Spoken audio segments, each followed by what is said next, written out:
Hello again everyone, and welcome back to the InDesigner, the videocast that provides information, instruction, and insight for designers using and learning Adobe InDesign. I'm your host Michael Murphy, graphic designer and Adobe certified expert in InDesign CS2. It's been a long time since the last episode, and I apologize for the delay. I've been working on a 500-page magazine that took up the entire month of January and overshadowed all other priorities. But I'm finally catching up and back with the latest installment of the long document series. This is episode 36, Indexing. I'd like to tell you that indexing isn't as tedious as it sounds. I really would, but I'm not going to lie to you. Indexing is, or should be, a detailed, thorough, and meticulous process of categorizing all of the content of your book into an organized set of references to specific information. My first piece of advice for designers creating indexes is work with an editor to at least plan and organize your index, or at best, to work with you through the whole process. And one more piece of advice: save the indexing process until the very end of your book project. If you start indexing any earlier than that, you're just creating more work for yourself if large-scale changes to your book continue to be made. Now that we've established when to start indexing and who you should have helping you, it's time to get started thinking about your book. Which words, phrases, or names in your book get indexed? Which ones don't? What will people be looking for, and how will they expect to find it? All of this has nothing to do with InDesign. It has to do with combing through the content of your book and making these decisions. I think that most InDesign users believe deep in their hearts that there's an easy way to do it, and that they just haven't figured it out. Well, that's just not the case. There is no easy way to do an index, because indexing a book requires two things that InDesign cannot do. One, InDesign can't understand the content of your book and the relative importance of the text in it. And two, InDesign can't make judgment calls about how to categorize information and which instances to index. That all falls on you. InDesign will do what you tell it to, but you have to tell it everything. So, how exactly do indexes work? Indexes in InDesign are broken down into two basic elements: topics and references. The index palette, which is where you build your index, has two modes. The first is topic mode, which has its own set of options available from both the palette buttons and palette menu. Topics are simply words or phrases taken from or related to the text in your book. The other half of the equation is reference mode. This is where references are made to the pages in your book where information about these topics can be found. What these references are tracking for you is the presence of index markers in your text. That's this odd-looking symbol you see here and here when viewing a document that has been indexed and has Show Hidden Characters turned on. Using the index palette, it's up to you to add or delete these markers. Oh, and it's also up to you to pick the topics themselves and add them to your index. Basically, the thing to remember about indexes is, it's all up to you. Let's start with the basic steps for setting up an index. I'm going to start my index by adding topics. Now, you don't have to add topics to an index. You can just go ahead and start adding references if you want.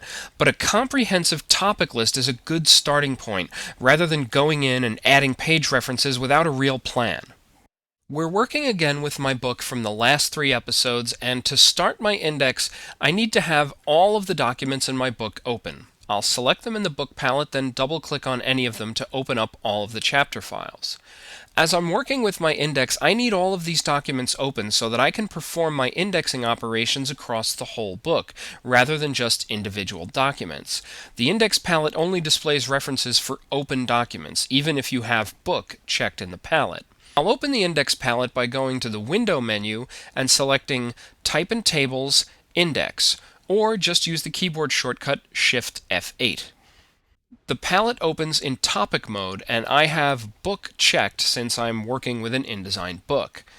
I can start manually adding topics right away. I could select some text in one of my documents, like the word Photoshop here, and either select New Topic from the palette menu, click the New Topic button at the bottom of the palette, or use the keyboard shortcut Command-U, that's Control-U on the PC, to create a new topic for Photoshop. In this case, I'm going to choose New Topic from the Palette menu, and in the New Topic dialog, you can see that Photoshop is automatically added to the Level 1 topic field. If I click Add, you'll see Photoshop added under P in the topic preview area below, as well as in the index palette behind this dialog box. To exit the dialog, I just click Done. I can pick any amount of words in my text that I want to be my topics. If I want a topic in my book to be about transparency, I can just select the word on this page and choose New Topic from the Palette menu.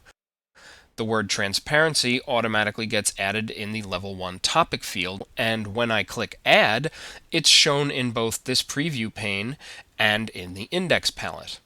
I'll click Done, and now we have two topics, Photoshop and transparency. Remember, we're indexing a book, so imagine this process repeated over and over for every topic that will appear in your index, and you'll get an idea of what a manual process this is. However, there is a way to speed up this part of it. It still involves going through your book in advance to make your index topic decisions, but there's a way to add all of your topics at once.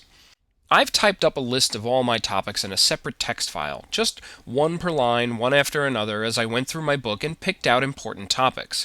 There are 95 topics in this list, and I don't want to add them manually to the topics in my index. Unfortunately, I can't just import this text file as a topic list, but I can cheat. I'm going to make myself a little room here so I can see the pasteboard of one of my chapter documents, and I'm going to place that text file in this document, just off to the side here where it won't interfere with anything on my pages. Since all of these terms don't fit in this frame, I'll make it a 3-column frame just so we can see the whole list. Now what I want to do is select all of the text in this list and use a keyboard shortcut, Shift-Command-Option open bracket, that would be Shift-Control-Alt open bracket on the PC, to add every one of these terms to my topic list at once. Notice all these little triangles in the index palette now. If I click and open them up, you can see the topics from my list under their appropriate letter of the alphabet.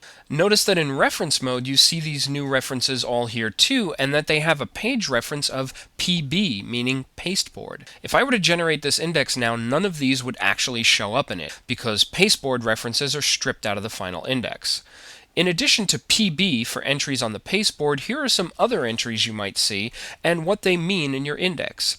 HL refers to entries found on a hidden layer. When you generate your index, you'll have the option to include or not include these entries. PN refers to entries found in overset text.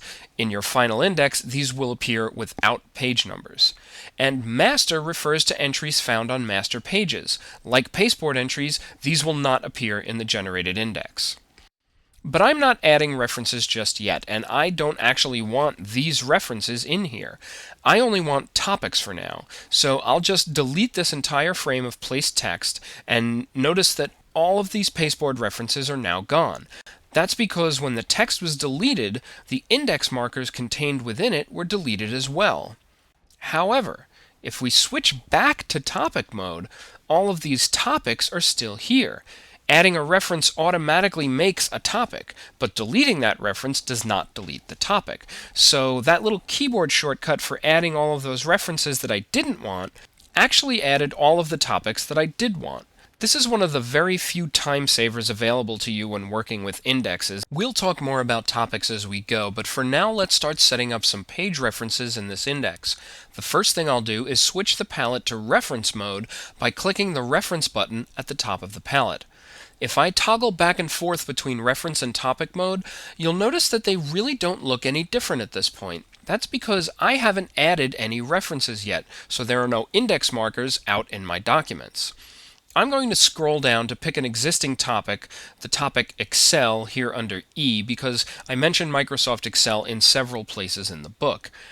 I'm going to use Find Change to locate an instance of Excel anywhere in any of my book documents, and I need to be specific here by checking the case-sensitive option in the Find Change dialog box. And I'm not just doing this because index entries are case sensitive, which they are. I'm doing it because I don't want to find the verb Excel. I want to find the product name for the software Excel, which starts with an uppercase E. This is a good example of the kind of specificity and decision making that's involved throughout the indexing process. I also want to be sure to search all documents, meaning all open documents, so InDesign will look in all of my book chapters. I'll click Find Next, and here it's found one on page 4 of Chapter 1. With this instance of Excel selected, I could either click the Create a New Index Entry button at the bottom of the palette, or choose New Page Reference from the Palette menu. But instead, I'll use the keyboard shortcut Command-U. That opens up the New Page Reference dialog, which already has the selected text Excel in the Level 1 topic field.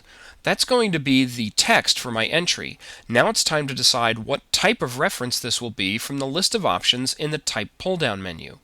Let's talk for a minute about these options. The options in this group, each of which start with the word to, are kind of self-explanatory, but what they really mean is that the page reference will span from the currently selected text to whatever it says here, to the next style change or next use of the current style, or to the end of story, document, or section. So for instance, if I chose to end of document, my page reference would appear as 4-6, since the current page is 4 and my document goes to page 6. But here's the thing you need to know. That doesn't mean that the word Excel appears on any of those other pages. It might, but InDesign isn't looking to find all instances of the word from here to the end of the document. It's just doing what you tell it, which is mark this index entry as spanning from here to the end of the document, or story, or section, whichever you choose.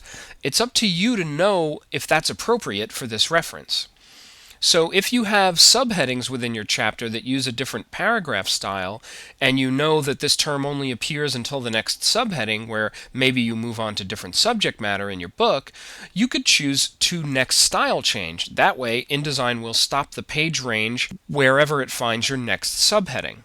The next pair, for next number of paragraphs and for next number of pages, makes very little sense to me.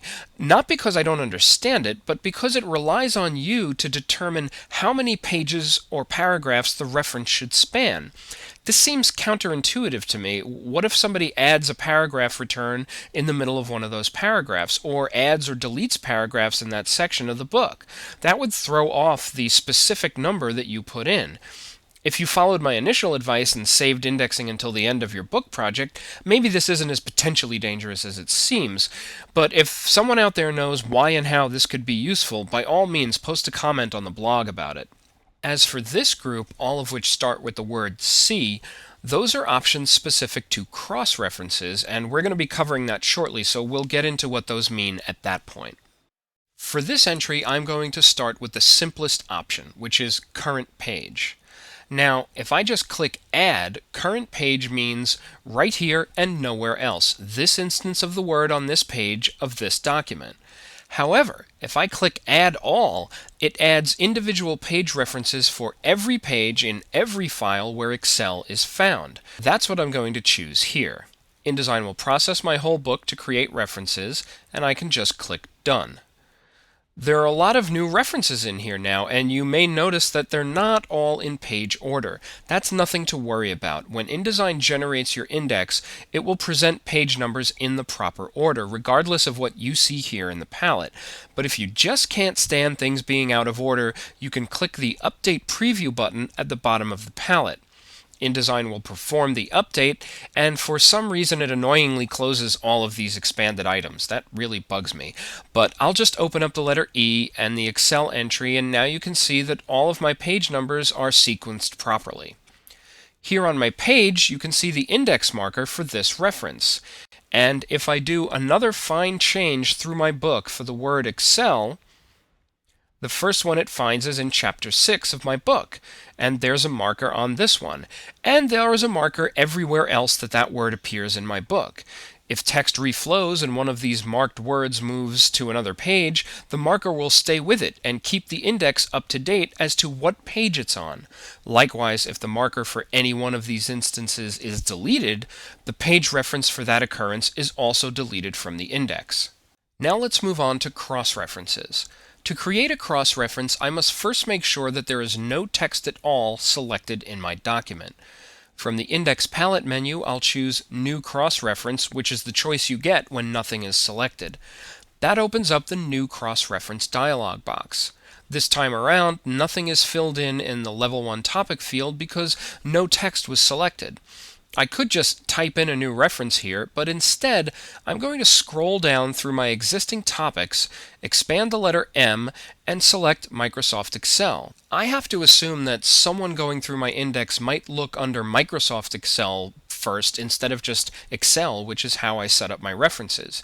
To account for that, I'll add a cross-reference from Microsoft Excel to Excel. If I just double-click Microsoft Excel on the list, it fills in the Level 1 topic field. Then under the letter E, I'll select Excel and just drag it into the referenced field. This is a good example of how having the topic list already set up helps out. I can create these cross-references much more quickly and accurately this way instead of typing in the topics and references manually. And for the type of reference this is, I'm going to choose C, but we'll get into these other choices momentarily. Then I just click Add and Done, and down here in my palette you can see the C Excel reference added for Microsoft Excel.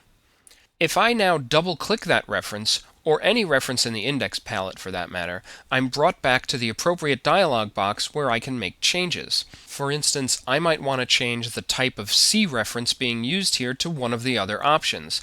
Speaking of C options, what do all of these mean? C also, with also in brackets, automatically puts in C for entries that do not have page references, or C also for entries that do. This is a good way to save you from having to make that distinction yourself each time. Specifically choosing C or C also will put those references in exactly that way. And C herein and C also herein are appropriate when your cross-reference is to an entry that's within your current entry. The last of these cross-reference options is Custom Cross-Reference, which allows you to put in your own text for the lead-in to the cross-reference. If you choose Custom Cross-Reference, a field is added into which you can type whatever you want to appear before the referenced entry. But I'm sticking with my basic C, so I'll just click Cancel. Let me point out a couple of other options available as you set up your index. Switching for a moment back to topic mode, I'll go down to the letter F, and I have a topic here called flattening. I know I have a section of my book that deals with flattening in Chapter 10, so I'm going to bring Chapter 10 to the foreground, bring up the Find Change dialog, and look for the phrase Flattener Preview. It's found here, and I want to add a reference to it, but Flattener Preview is a pretty specific feature under the broader topic of flattening. So when I make a new page reference to this, I want it to be within that topic. In the dialog, Flattener Preview is in the Level 1 topic field. If I go and click this down arrow here, I can move it down a level, and now the Level 1 topic is blank. So I will go down to the list below and choose the topic Flattening, double-clicking it to make it the Level 1 topic and Flattener Preview the Level 2.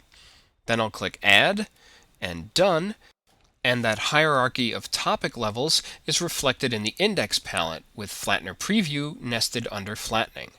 Finally, I'll double-click the page 75 reference and change the reference type from current page to end of document. I'll click OK, and now I have a page range instead of individual page references. That's another approach that you'll want to take as you add common terms to your index that span several pages. And one more organizational option you'll have with indexes is to customize how something is sorted. I'll go back to topic mode, scroll down the list to T, and double-click on the phrase Text Wrap. This is sorted under the letter T now because that's what it starts with, but suppose I wanted it sorted by the word wrap, for example. I can just type the word wrap in the adjacent sort field, click OK, and now the text wrap topic is sorted under the letter W. That's as far as we can go right now, but we're going to pick this up again in the next episode, which I promise will be available sooner, and will be the end of this series. We're going to look at indexing shortcuts, generating, formatting, and updating indexes. In the meantime, please feel free to post your comments or questions about this or any other episode on the blog at InDesignSecrets.com/the-InDesigner, and check out all of the other great content on InDesignSecrets.com. It's the independent resource for all things InDesign. You can also email me at info@the-InDesigner.com or look for me on AIM or iChat as the InDesigner. Until next time, this is Michael Murphy for the InDesigner videocast and InDesignSecrets.com. Thanks for watching.